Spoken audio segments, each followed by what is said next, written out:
Berpura-pura tidak memiliki kelainan mental itu memang sulit. Setiap hari selalu berusaha tersenyum, seolah semuanya baik-baik saja. Hidup seakan hitam putih, tidak tahu harus kemana, tidak tahu harus mengadu pada siapa. Dan akhirnya pun larut dalam kehampaan dan kesendirian. Dan inilah diriku. Semua ini berawal dari belajar dan tugas adalah kewajiban bagi pelajar. Namun hal yang sulit yaitu agar selalu sempurna di setiap pelajarannya. Lelah dan takut akan kegagalan selalu menghantui setiap harinya. Sehingga membuat pikiran pun menjadi stres dan kehidupan menjadi kacau. Di saat diriku stres, aku pun ingin menghilangkannya dengan berteman dengan teman-temanku yang ada di kelas. Namun, bukannya mendapatkan dukungan dari mereka, diriku malah mendapatkan sindiran dan diadu nasib dengan nasib-nasib mereka. Dan mereka pun tertawa, seolah diriku ini berbeda dari mereka. Dan kemudian mereka pun menjauhiku. Kenapa?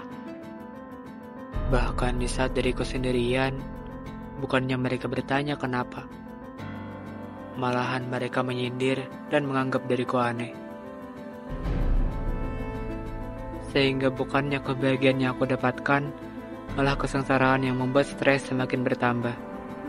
Semuanya pun terulang, terus-menerus, hingga pada akhirnya kesadaranku pun mulai menurun dan aku pun muak dengan kehidupan ini. Kemudian muncullah sebuah kater di sebelah tanganku, dan kemudian dalam diriku pun mulai berbisik, lakukan, lakukan, lakukan. Kemudian diriku pun kembali sadar, dan ternyata yang ada di tanganku yaitu sebuah pulpen. Dan kemudian diriku pun teringat bahwa diriku adalah satu-satunya harapan orang tuaku. Dan kemudian aku pun terpaksa untuk mengurungkan niatku. Di saat aku duduk sendirian, seseorang pun datang menghampiriku.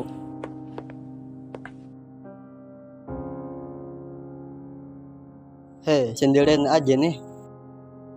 Baru kali ini ada orang yang benar-benar ingin menemuiku.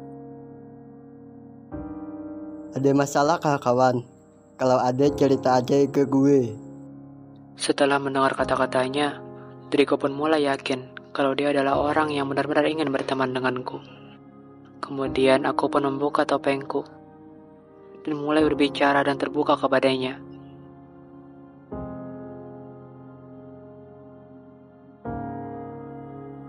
Kata demi kata aku keluarkan, dan aku senang akhirnya bisa mengeluarkan segala apa yang ada dalam pikiranku.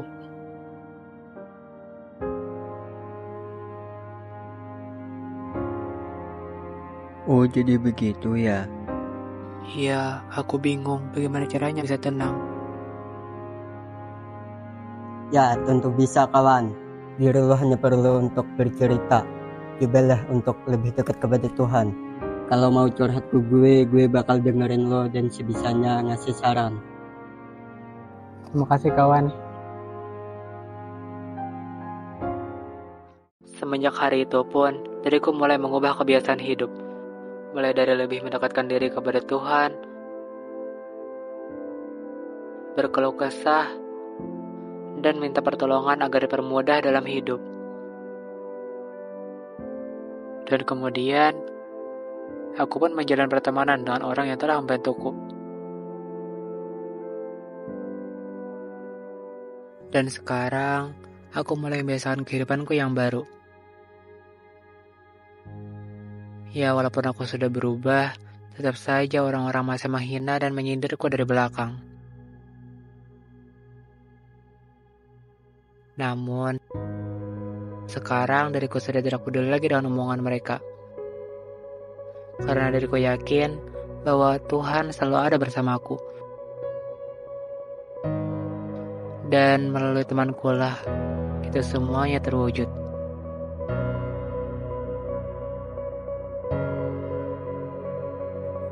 Sampai jumpa kehidupan yang lama, dan selamat datang kehidupan yang baru. Janganlah kalian merasa sendiri, dan janganlah kalian berputus asa pada rahmat Tuhan, karena Tuhan selalu ada bersama kita, dan Ia Maha Pengasih lagi Maha Penyayang.